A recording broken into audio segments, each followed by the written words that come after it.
up, Frank? What's up, D? Reaching? That sounds delish.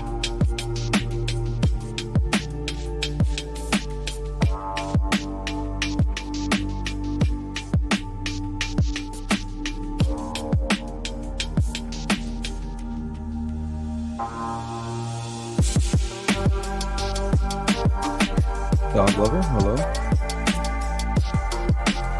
Wanda, Vanessa, Eminem, Romero lover, Anna, Cody's BS. What up?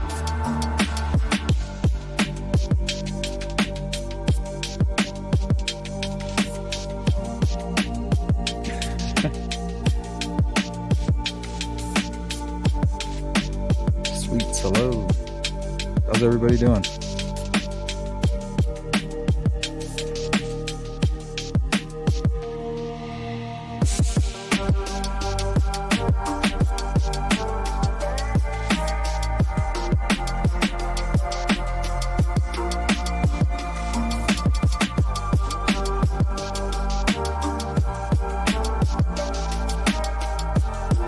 Shout out to WL22, new member. Welcome. Perfect timing. We're going to have a members meeting tomorrow.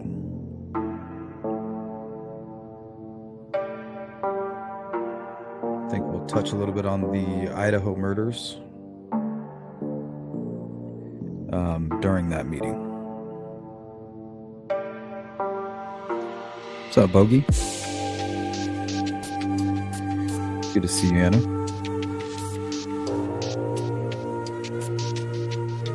Jules, what's up?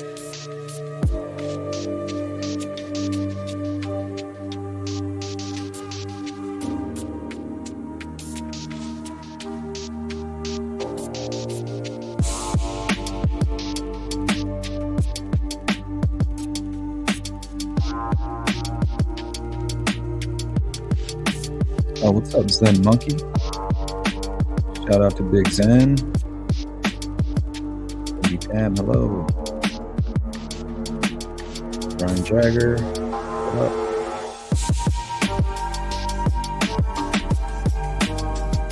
Rock Boys.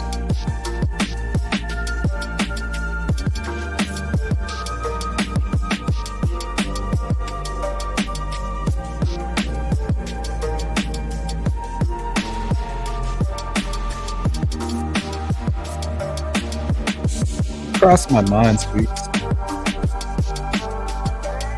But we do have a lot of trolls.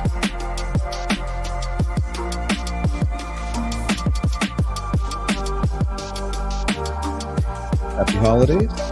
Thank you.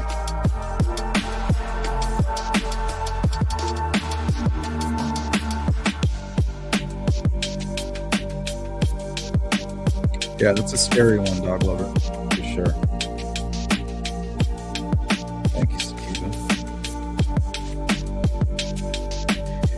JK, good to see you.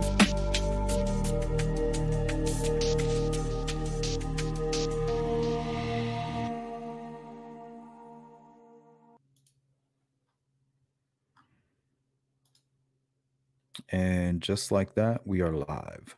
Welcome to another Sleuth Intuition Delphi Murders Edition. This one's going to be kind of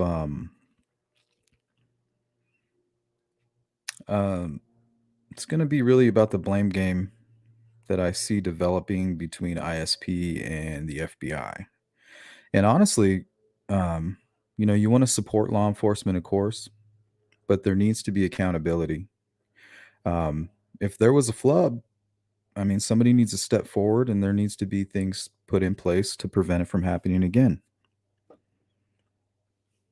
None of this pointing finger stuff.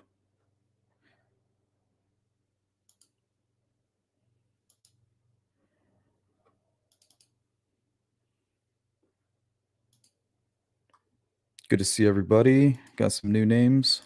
I see. Thanks, Clarissa.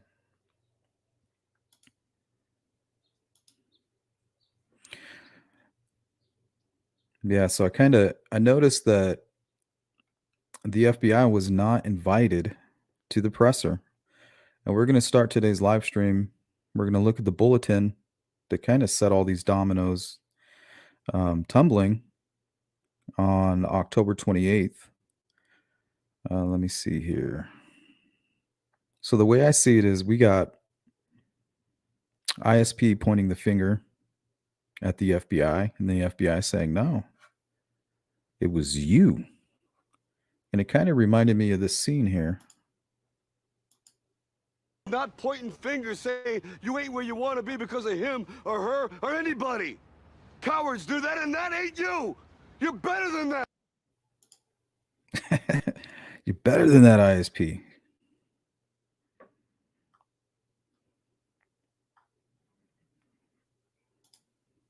Hey, Jerry, what's up? William.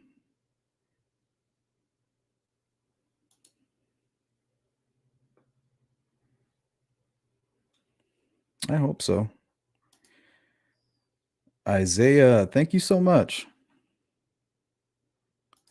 for an amazing super sticker. Appreciate it. Thank you. Is that a super chat?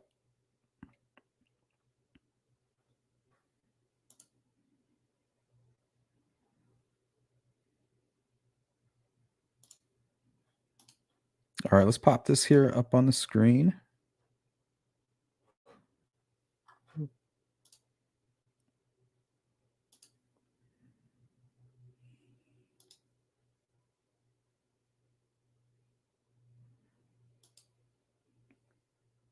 Rockaway's the conspiracy theorist. I love it.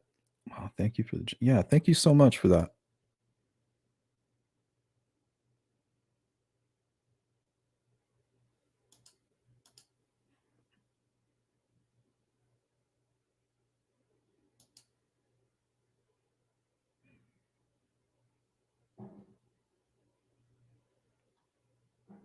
Hey Frank, what's up?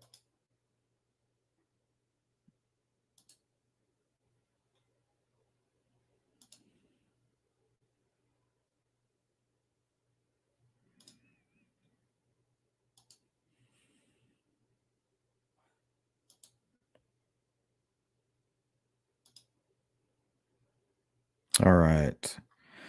So let's take a look at this.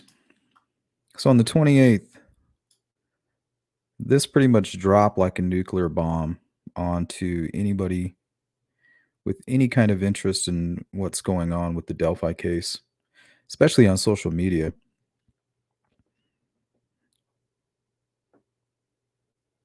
But I felt like they were trying to make a point, or they were trying to communicate a point to the FBI.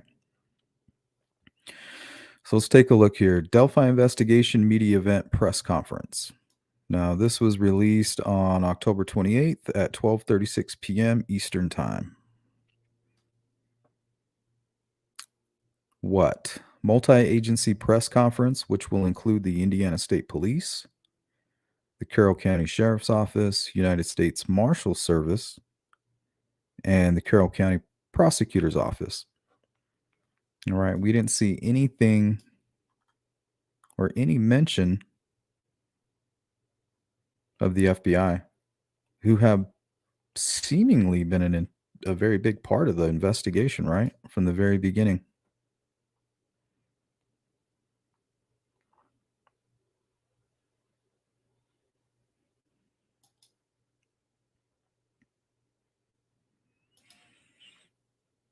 Hey, Moon Crystal, good to see you.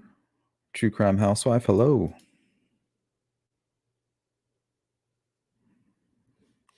Yeah, make sure everybody's taking care of themselves.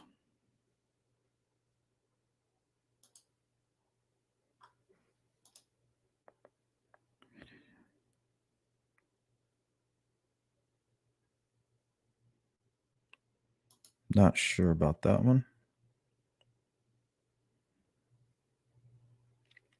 Chelsea Taylor says, sleuth intuition, whoever entered the report that was taken outside of the store with Richard Allen, whoever that was, under FBI employment or under Delphi police, that is who dropped huge.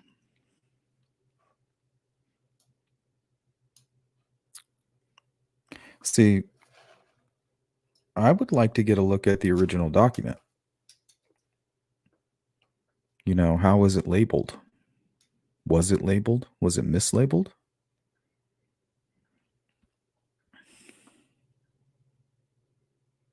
And what about the conservation officer taking the report and not putting two and two together, just a few days later?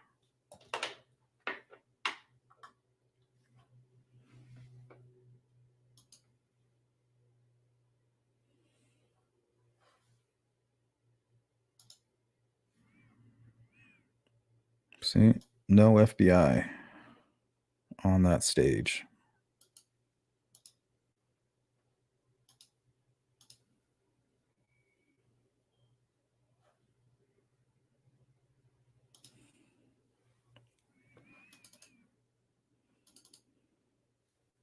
So I think that's where I'm stuck right now.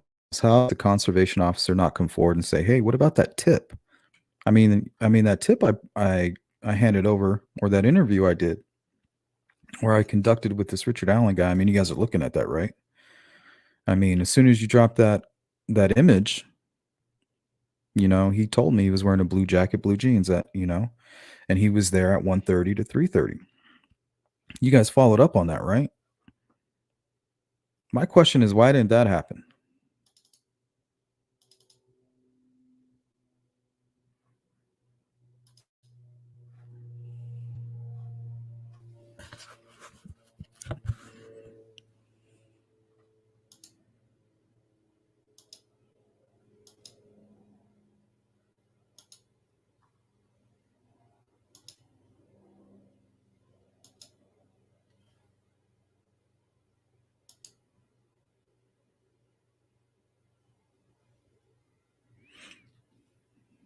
Yeah, Tamara. It's either he's Doofy, the guy in the image, right?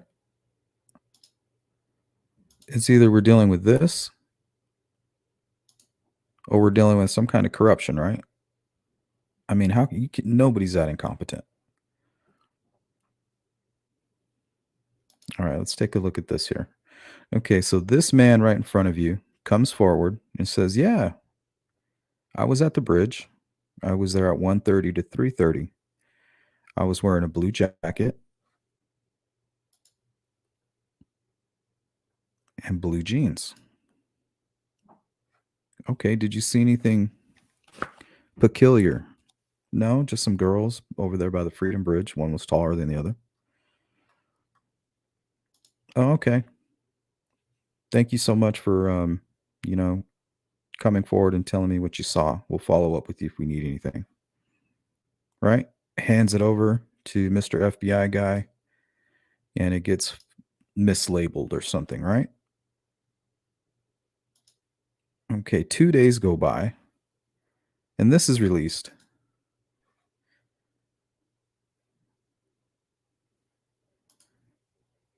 And we know that the girls were dropped off at 1:30 and went missing around 2:33. Exactly the time he mentioned he was there.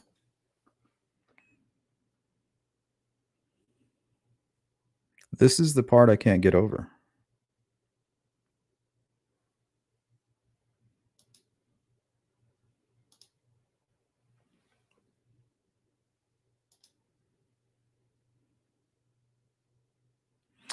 Conservation officer is not a forest ranger.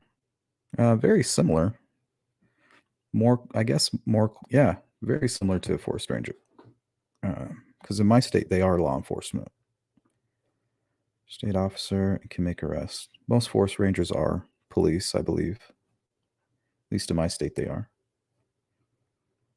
Forest rangers and park rangers.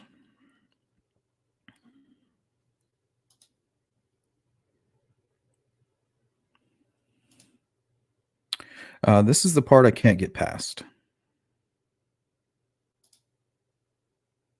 2 days ago, a man approached you, told you not only was he on the bridge, but he was there right at the specific time that would make him extremely suspicious, right? And he also told you he was wearing a blue jacket and blue jeans. 2 days later, you have this image and you're looking right at it.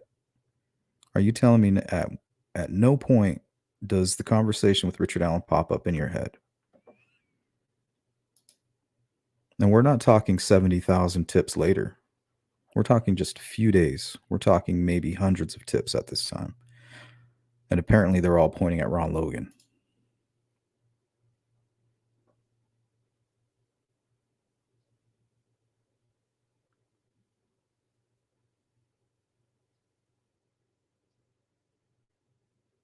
Exactly, Jerry.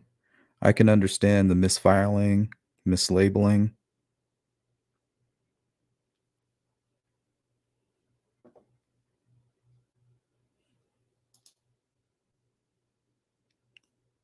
And I understand you need to support law enforcement 100%, but if I was an Indiana resident, I would want to know the answer to this question.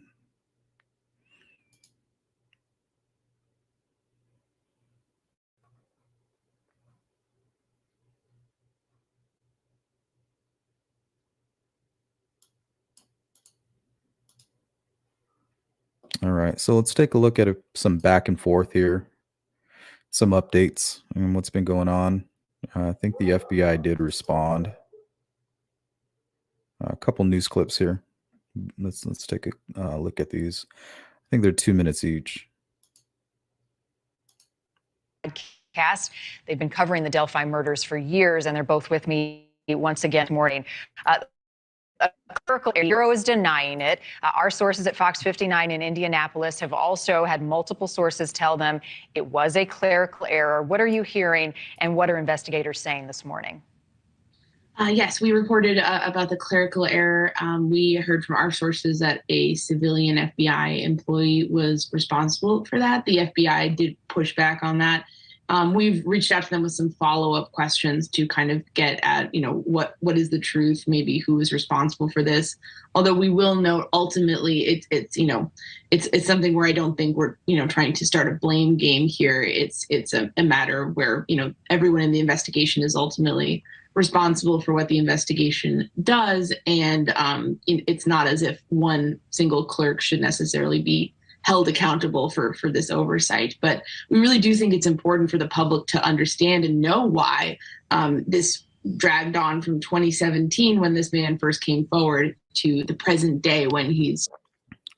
Well, I mean, think about it, guys. Right? Over 70,000 tips. And the very first tip was provided by the killer himself.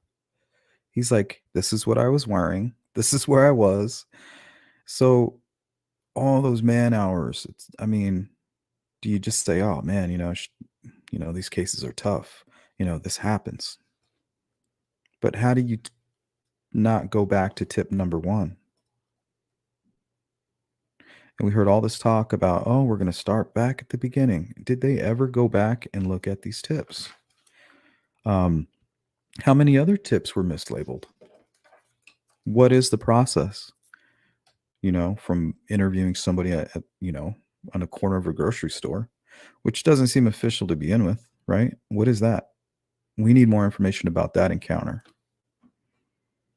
Why are you interviewing potential killers outside of a grocery store and then mislabeling the tip or the interview document?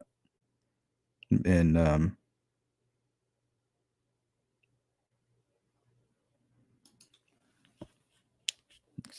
so crazy. Only seemingly just coming back on the radar. Right, because Kevin, let's bring you in here. The details that we now know, the evidence in that probable cause that was released to the public, is they interviewed Richard Allen days after the murders were committed in 2017. At that time, they had analyzed the crime scene. They had the bullet that they now say belonged to a gun he owned that they confiscated from his home. So the question is then, 5 years goes by, you questioned him, you put him at the scene based on witness statements. You had video of the girls saying gun at some point, and you've got this bullet. So seemingly for all these years, as we've looked at the case, we've gone, what is it that they're waiting for? Why don't they have someone? And then to hear now that they had this evidence and it only came to an arrest recently, that's what people can't wrap their minds around, right? Especially the people of Delphi. Yes, it's kind of shocking because this man, as we've said, he came forward almost immediately. And not only did he say he was there at the bridge, but he described what he was wearing, and the clothes he was wearing matches that worn by the person, bridge guy, seen in Libby's video. Stephen Greenlee's like, what the F? Like, how is this even possible? And you think these things would have cried out to whoever took his information that this needs to be looked into Yeah. more thoroughly, either to clear him or to accuse him. So he is denying that he had any involvement, yet police say, according to the court documents, they have the gun. The bullet was found at the crime scene, the evidence that I just discussed. How do the families feel about this lapse in an arrest? I know they didn't want the probable cause released. Anya, what are they saying this morning? This is difficult to digest in the pursuit for answers, the pursuit for justice. Right. I don't know if we can speak for the families in this case. I think at this point they're adhering to the proposed gag order that Prosecutor McClellan put out there, which of course has not been confirmed by the judge yet or put in place by the judge yet. But I think they are kind of getting ahead of that because family members are listed on that gag order as, basically not the prosecutor does not want them talking to the press. I would say, though, I imagine that, this has been a long, hard 5 years for these families and for the citizens of Delphi. So, but at the same time, I think there is a sense in the community that they're happy that at least an arrest has been made now. So I think there's been a lot of mixed feelings that we're sort of seeing on the ground. So, Kevin, we've got a gag order hearing set for next month. Allen's bond hearing will be in February. Trial is set for March. What are the chances that the judge or this case moves to a different area for fear that it's just too saturated in the Delphi, Carroll County area? The chances of that are actually pretty high. Allen's attorneys have actually filed a motion with the court asking for just that. And in fact, they say the town is so small, so many people in the town have such an emotional investment in this case, there's just no way anyone could get a fair trial in Delphi. And they've actually requested that the trial be moved at least 150 miles away, probably to a town like Evansville, which is on the southern border of Indiana with Kentucky.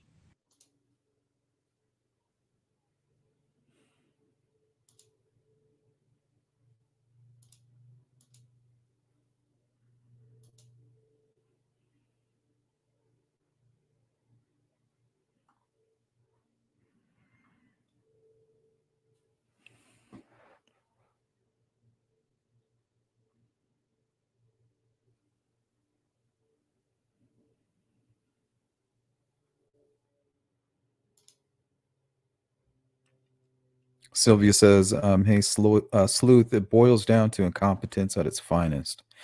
I support law enforcement in general, but some Barney Fife shenanigans is going on this neck of the woods. Yeah, I don't understand that.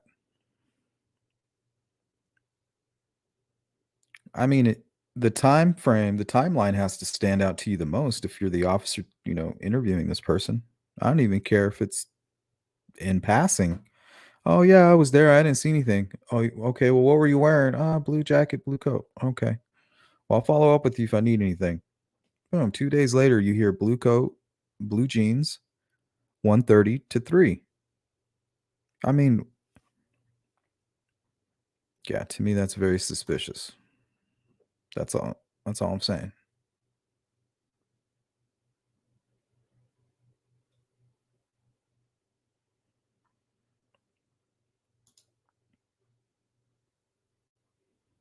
We got one more little media clip, but let's take a look at these photos. These photos were found online from Ron Logan's search warrant.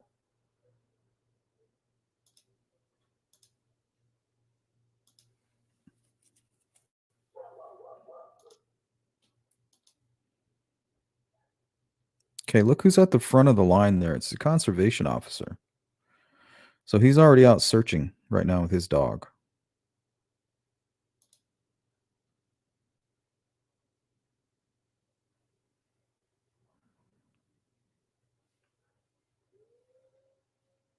So I'm wondering, could this possibly be the same person?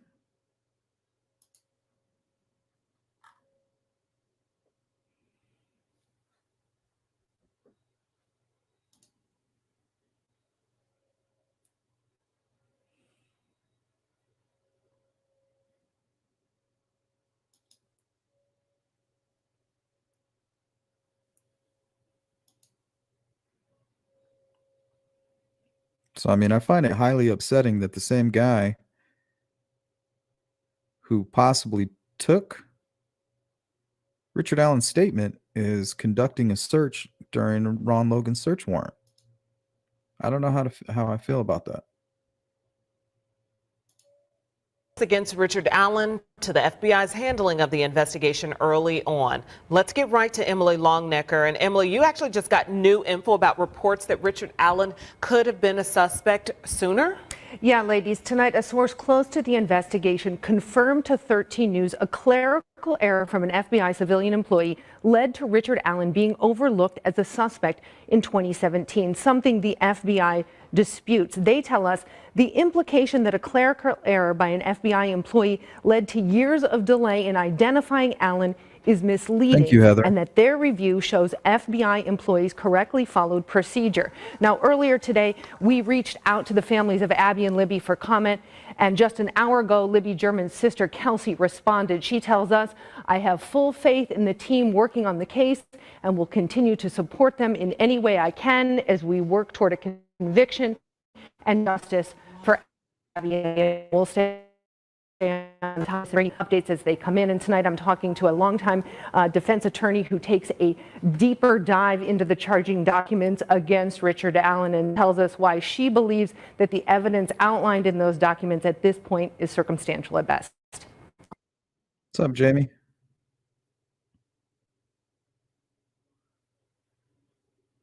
Oh, bear with me here.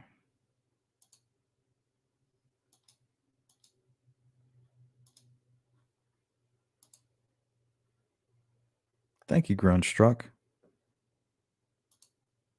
I appreciate that.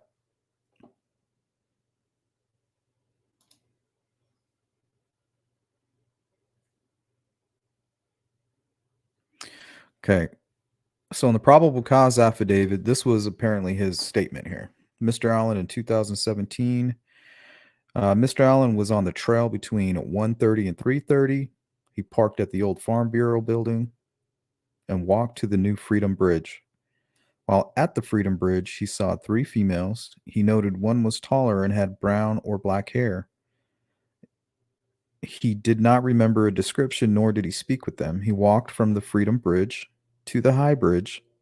He did not see anybody, although he stated he was watching a stock ticker on his phone. As he walked, he stated there were vehicles parked at the High Bridge trailhead, however, did not pay attention to them. He did not take any photos or video.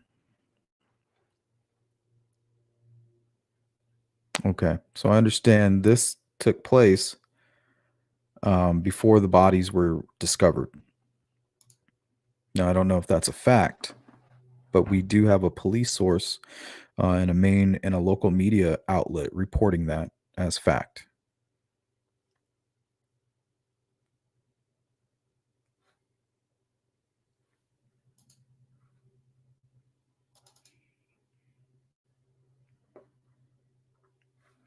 Let's take a look at the FBI response.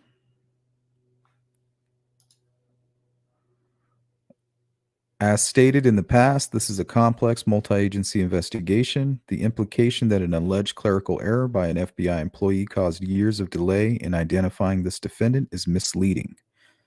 Our review of the matter shows FBI employees correctly followed established procedures.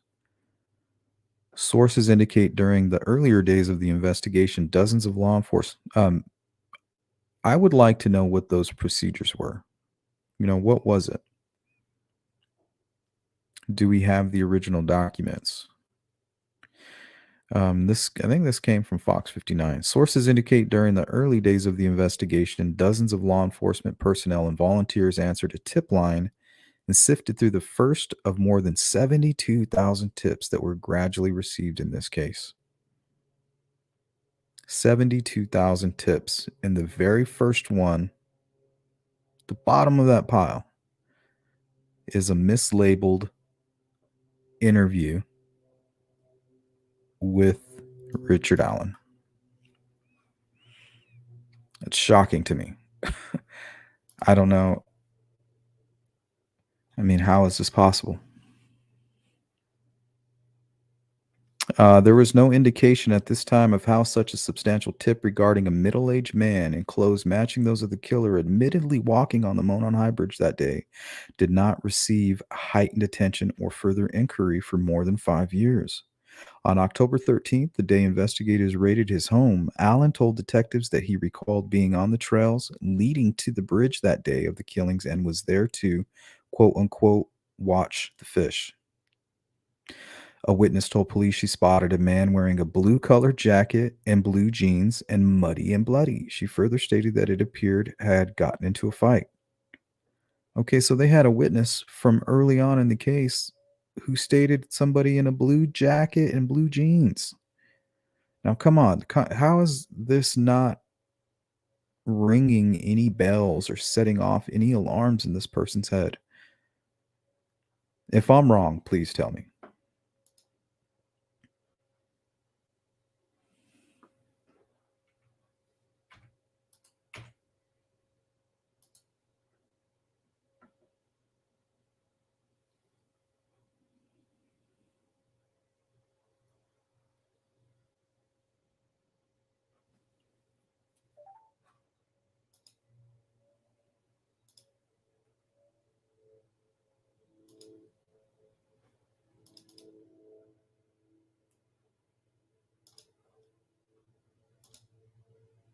The old fish alibi.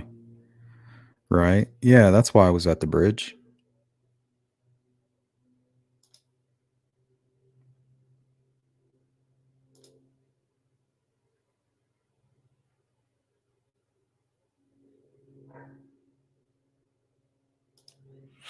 Yeah, I mean, what? It's almost like he did a Jedi mind trick. You know what I mean?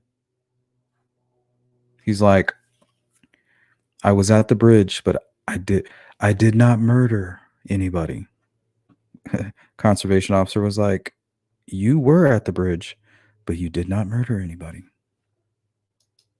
Let me see your identification. You don't need to see his identification. We don't need to see his identification. These aren't the... I mean, what else? There's only two ways.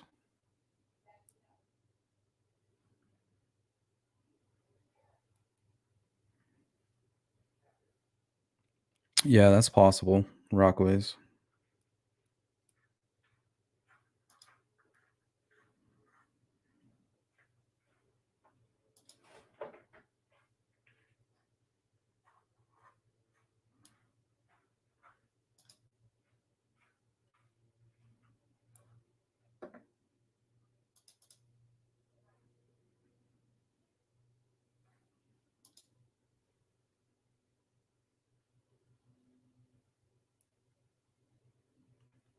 Right? Rockaway.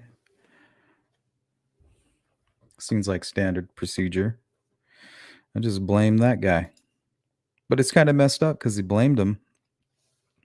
They blamed the FBI and then they didn't even invite him. You know, we all knew something was up with that. You know, there was more speculation about the Marathon gas station than anything.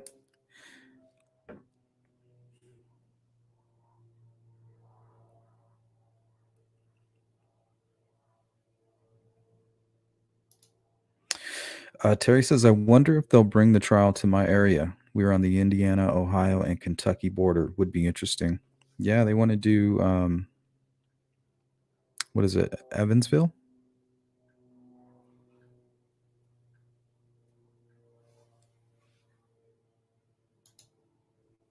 That's what the defense is requesting. I don't think they'll get it.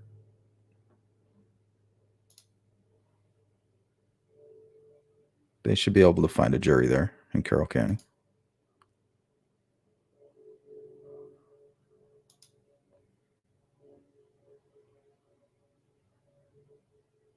Some lunch lady working from home on a spreadsheet. Yeah, what is a civilian FBI agent? To me, that's somebody who is maybe like tech savvy.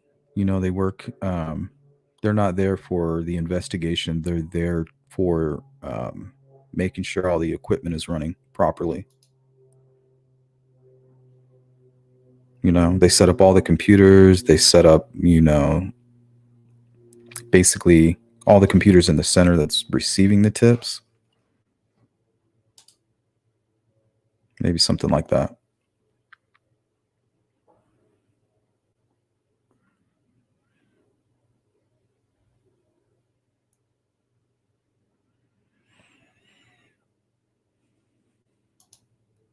Subcontractor. Yeah, what could it be?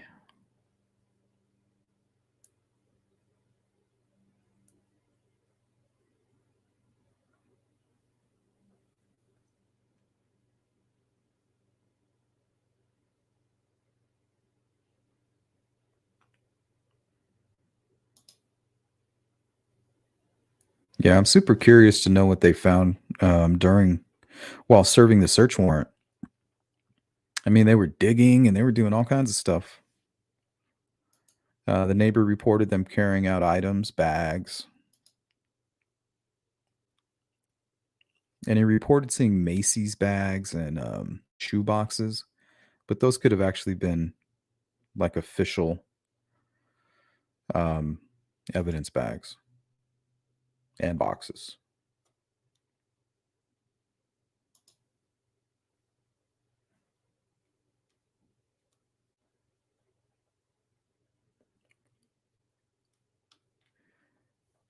Yeah, so early on, a witness reported muddy and bloody guy.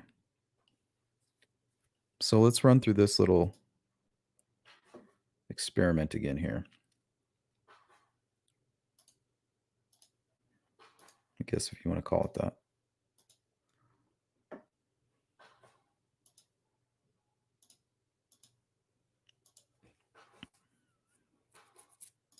Okay, so you're interviewing this person here, right?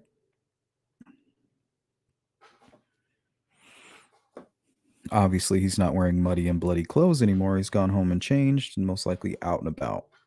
If we're to assume it was the same day and it's during the time the girls are missing and their people are helping to search. So who knows? Maybe they're just scattered about and that's, you know, they're interviewing people wherever they are able to gather information as quickly as possible. While people are missing, you're not going to say, okay, you know, let's schedule an interview for next week. You know, tell me what you saw. So this guy's telling you what he saw. And he also told you that he was wearing a blue jacket and blue jeans, right? Blue jacket, blue jeans. That's the guy you spoke to right there. That's how he described what he was wearing that day. Very typical. Blue jacket, blue jeans. 2 days later, they released this image to all media and post it on the ISP.gov website.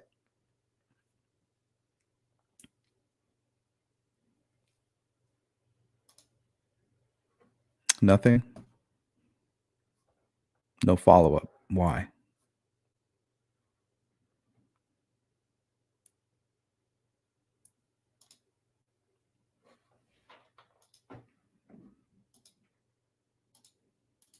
I know there was another article that I pulled that was very interesting.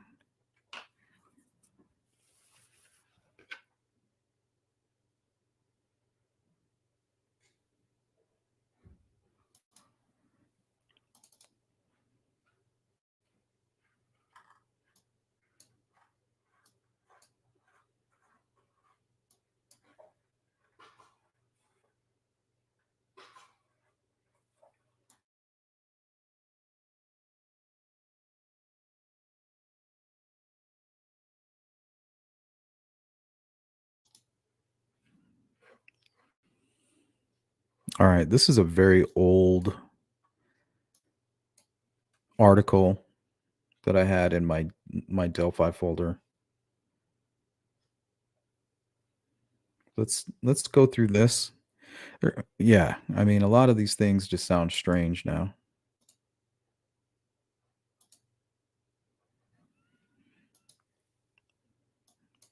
Okay, and this is all the way February 23rd, 2017. So 2 weeks have gone by. And at this point, they've received 3,900 tips have been reported since Indiana State Police released an audio recording of the suspect in the murders of 2 Delphi teens.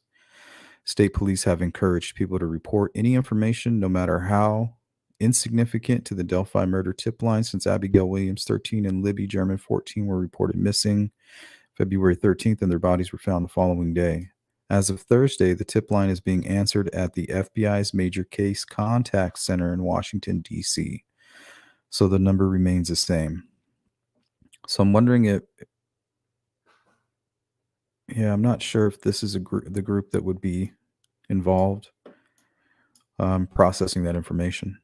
While there has been a spike in the number of tips received, many people have turned to social media to swap theories about the suspect and how the girls were killed. A spokesperson with ISP said sharing information this way may cause confusion or lead to somebody being falsely accused. Oh, okay. You're going to criticize others. There has been no arrest. And here are some examples. There has been no arrest in the Delphi investigation, is in custody. Please don't jump to conclusions if you see investigators working. Report of arrest in Delphi murder investigation from Lebanon, Indiana is false.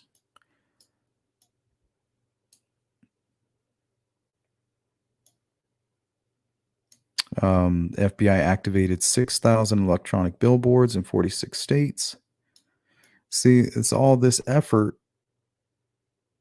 and they were sitting on the information.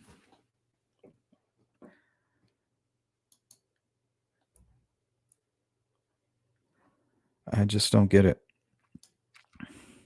Like all this bullshit from Greg Massa. Special Agent Greg Massa asked people to think back to February 13th. Listen to this shit. All right. This is what really pissed me off. FBI agent Greg Massa asked people to think back February 13th, the day the teens were reported missing, to recall anything unusual. Yeah, like somebody coming forward and giving themselves the same description of the person you're looking for at the exact same time. That's pretty unusual. Just think if you had an interaction with an individual who has inexplicably canceled an appointment or walked directly up to your face and told you they were at the bridge, or an individual called into work sick or canceled a social engagement. At the time, they gave what would have been a plausible explanation. Oh my God, my cell phone broke, or I had a flat tire, or in retrospect, they just came out and admitted they were there.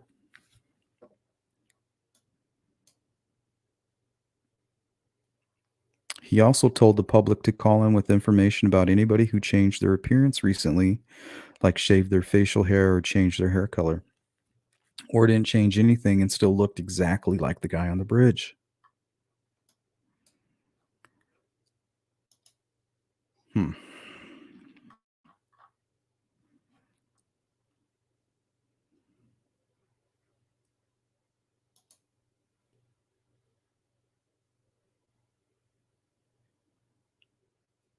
Tamara's giving a scenario. Richard Allen sees his friend, the conservation officer. I hope they're not friends, at the store. Hey, Dave, listen, I was wearing jeans, a dark jacket, was at the high bridge between 1:30 and 3:40, watching fish. Nothing to see here.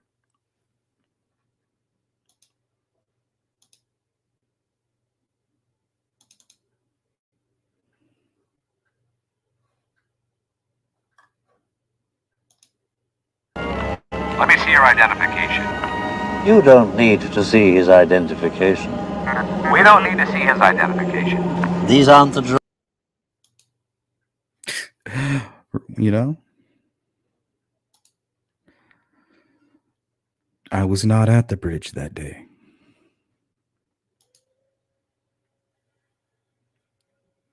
You were not at the bridge that day.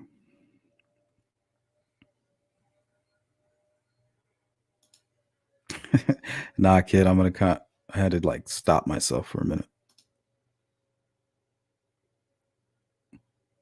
Yeah, they should have been going back to the beginning from at the beginning. You know? The first 2 days there, you don't leave those tips at the bottom of the pile. You get to them quickly. And that was it seems like the first tip they ever took on the case was from Richard Allen. Wowza. That's one way to put it.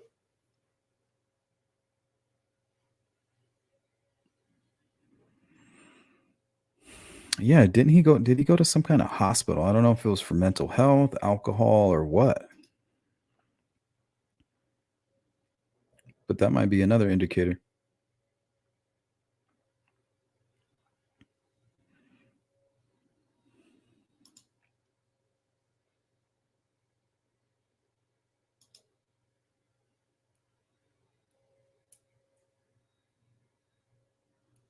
Yes, we do know for certain. Here, let's pull. I pulled this for the Unsolved YouTube channel. Go check them out if you can. Always good to have discussions with him. And he's not the type of person to just take information, you know, be like, I need to know where you got it. So I found it. The question is, what did I do with it?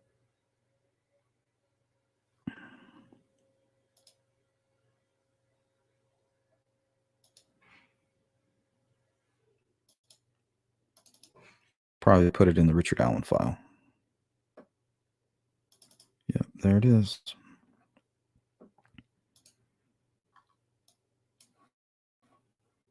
All right, we will pull this one up. Oop.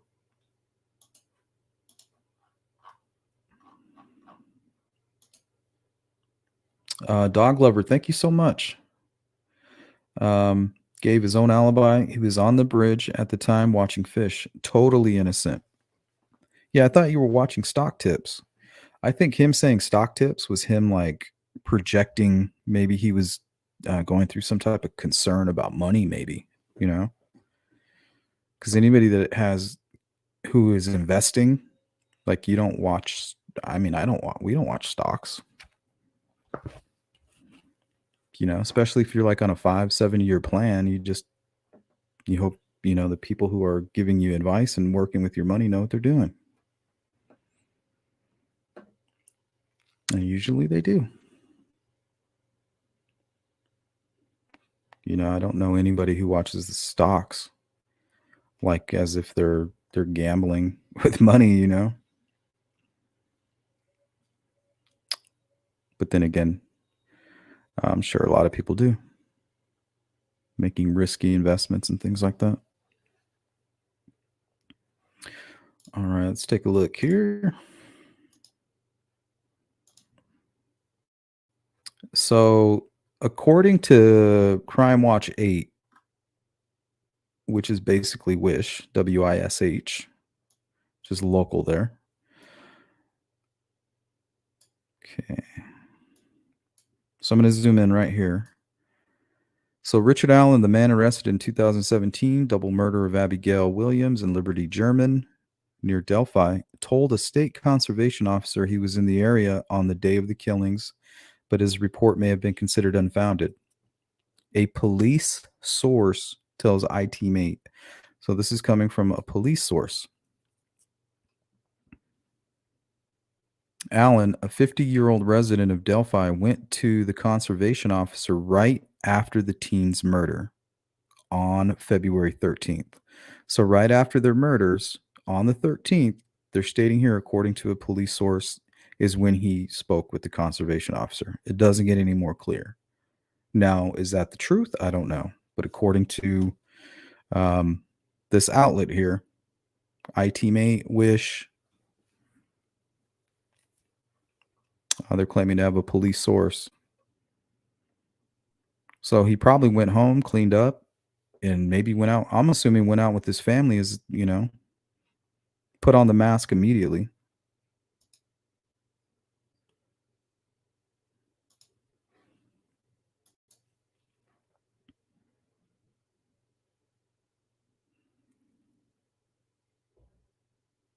Yeah, stalking, not stalking. Catfish, not fish.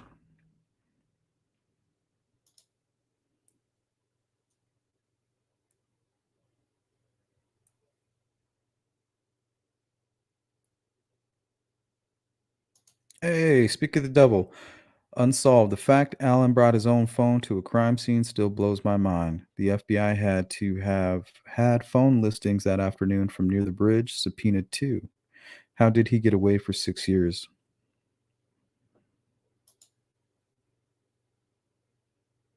Yeah, and it seems like they did have his phone information. And there were some suspicious things found in that data, according to the probable cause.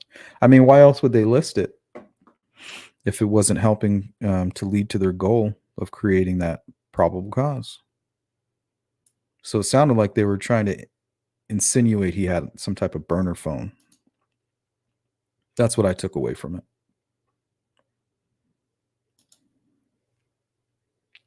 it. Brick with eyes. Yeah, day traders. Yeah, definitely. Of course, people who make their living as a day trader, but we're talking about a CVS ex Walmart employee, and maybe even some of them do. Um, but I don't. From my perspective, I don't ever look at that stuff.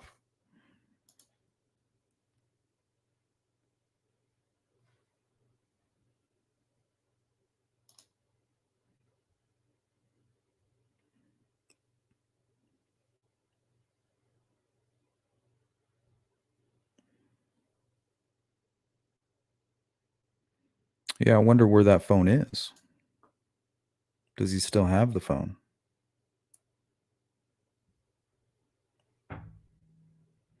Yeah, and I don't know if you can subpoena phone data like that. You can't just throw out a net. People have the First Amendment. Or is that the Fourth Amendment? Sorry.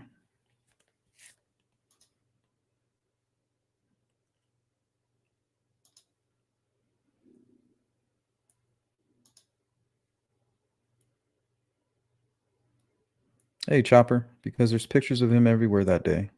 Yeah, that's a good answer. Yeah, that's it for me. Muddy and bloody clothing. But not only that, it was a muddy and bloody blue jacket and blue jeans. Now, are you to tell me that the conservation officer had no access to that information? No access to the image of this person and knowledge that there was a bloody and muddy suspect who was identified wearing the same clothing. That's a tough one. Just screams, it screams of corruption. Hey, Abby's grandma, haven't seen you in a while. Where you been? What you been up to? We're having a meeting tomorrow. Not sure what time. Probably same time as this live stream. I think I have a good hour and a half.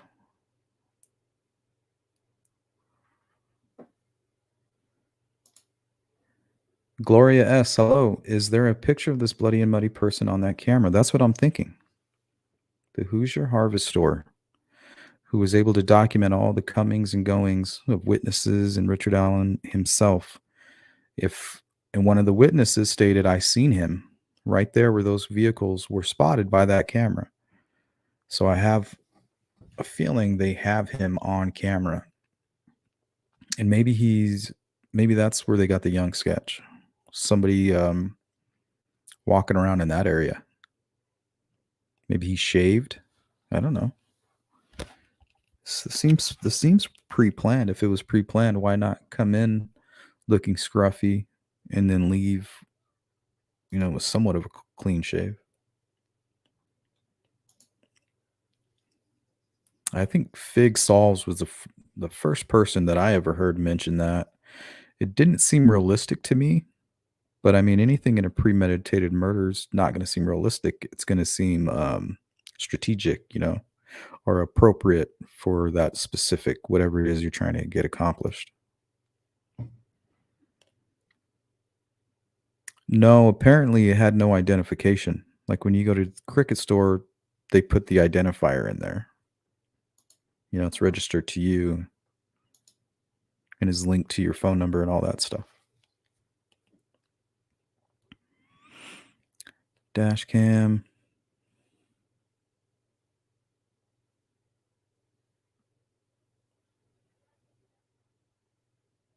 Yeah, how does only one person see him? One person driving away is the only person that's seen this guy. I'm wondering if he got seen and was like, "Oh shit, like I look like a mess," and then maybe ducked away. You know.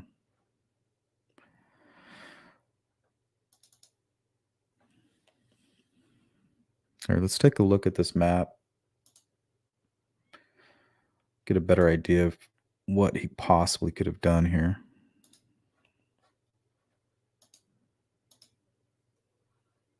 Hey, Lakeside.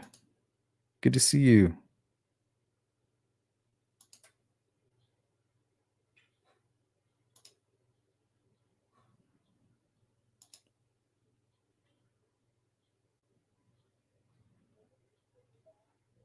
Yeah, fanny pack. Is it a fanny pack? For all we know, it was a holster or the bottom end of some kind of kill kit.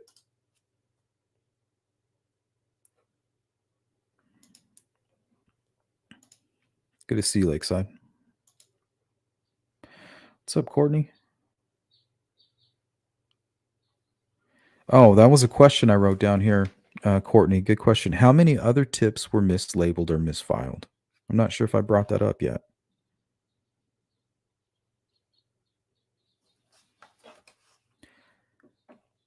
Okay. So we're assuming he came running out of somewhere near the cemetery, right? Okay. Or even through this field here. He could have popped out anywhere right here and just started walking this way.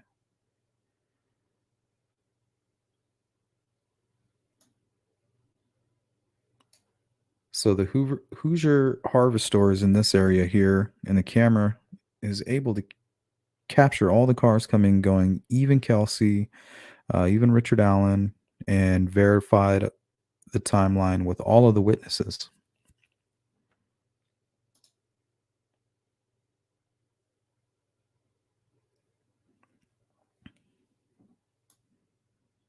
Okay, so if he comes out this way and he's spotted along this road, which is verified, that means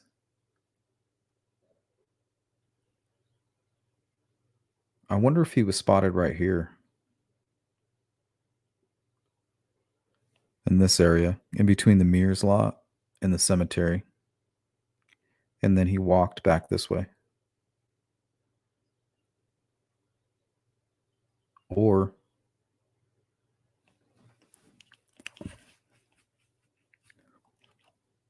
yeah, what did he do? Did he cut back into the woods and run the opposite direction? That shit's so crazy.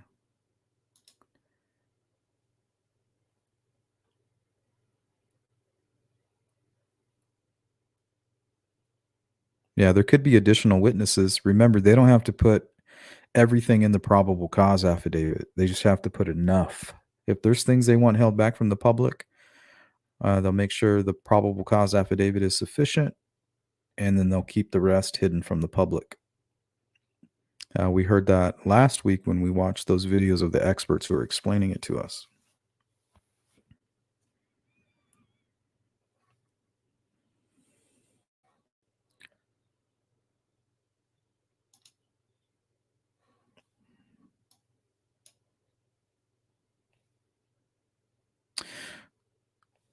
So yeah, I'm assuming this is where he was spotted right here.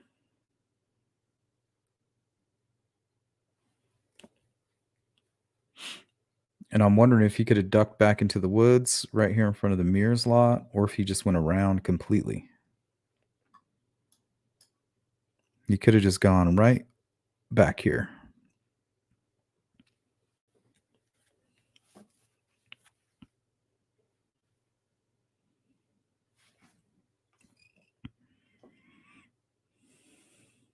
Shit, for all we know, he could have been hiding back here. You know, the killer could have been back here hiding.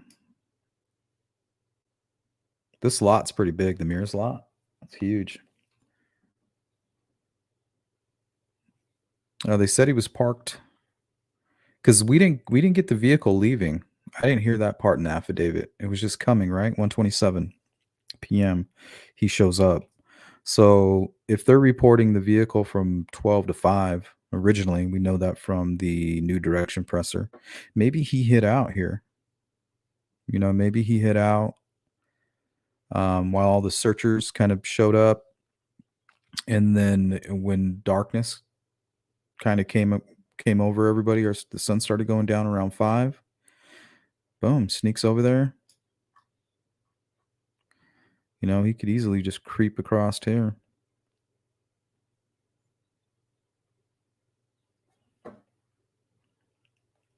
So it'd be good to know what time he spoke with the conservation officer. Damn bloodlust. Yeah, you guys are sick.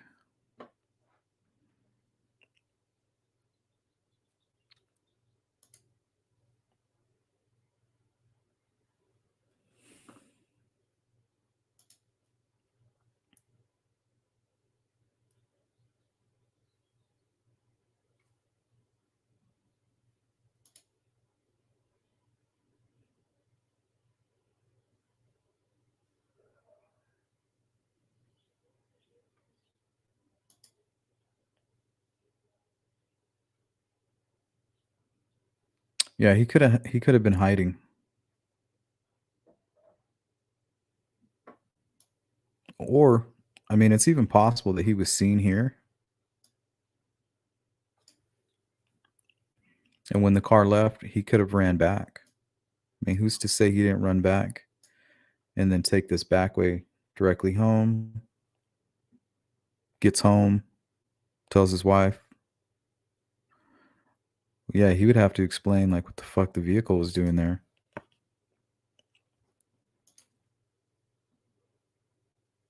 Maybe that's where the other involvement comes in.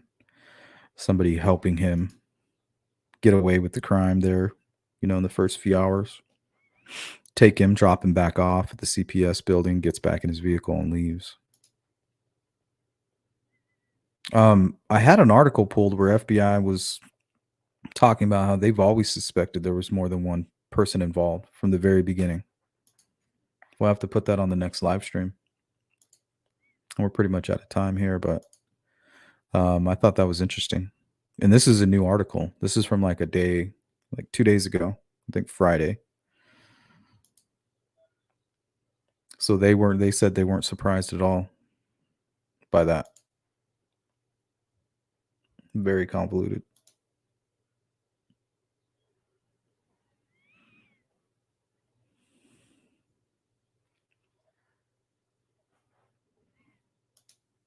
All right, guys. We probably got about 5 more minutes. We're going to start closing it out. You can hang out in the chat.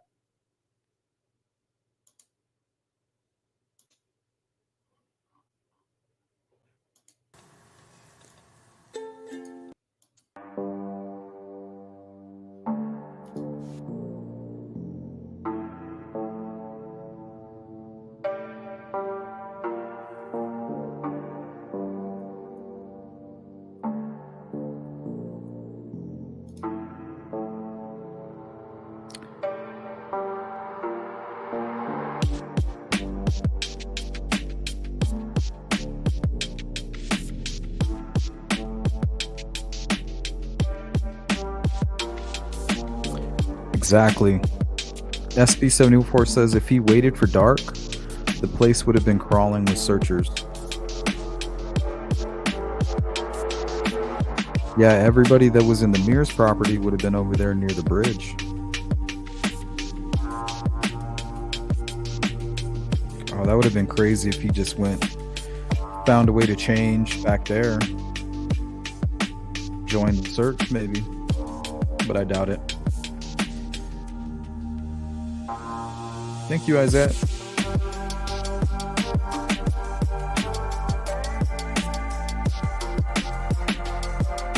For sure, Beth.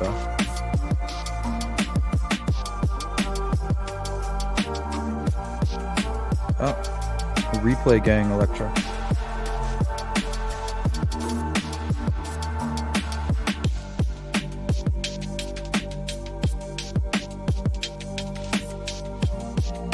Yeah, Tamara, that could be true. Maybe the whole 5 o'clock thing is off, and right around like 3:59 when he was spotted, he just went home immediately.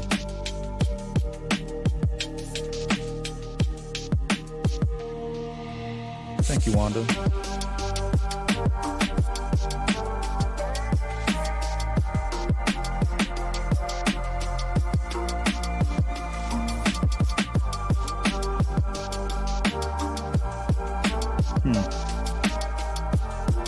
Thank you, Satu.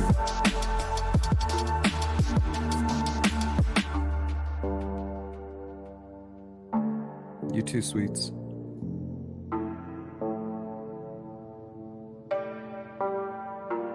It's a good question. God bless. Yep, replay gang. We'll get you on the next one, Heather. Thanks for the donation. You too, Rain Dancer.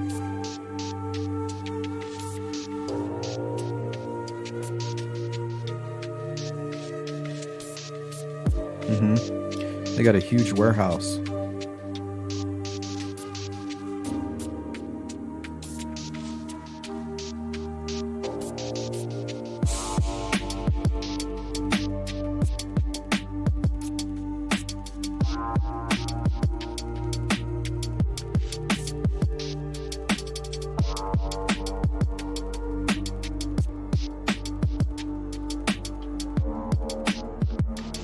Welcome back, Jules.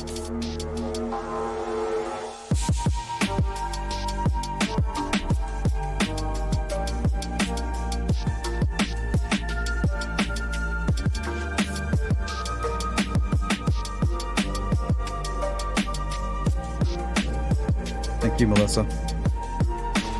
I appreciate that. Thanks for hanging out.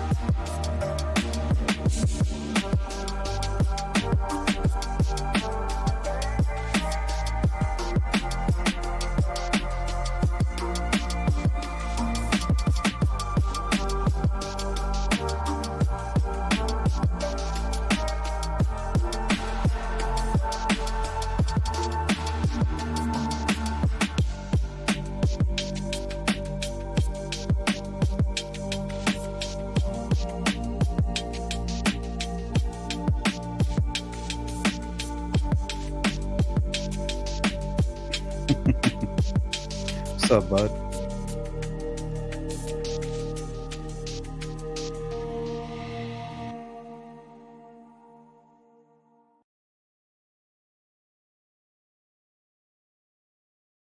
Fail if you want them. Let me see your identification. You don't need to see his identification.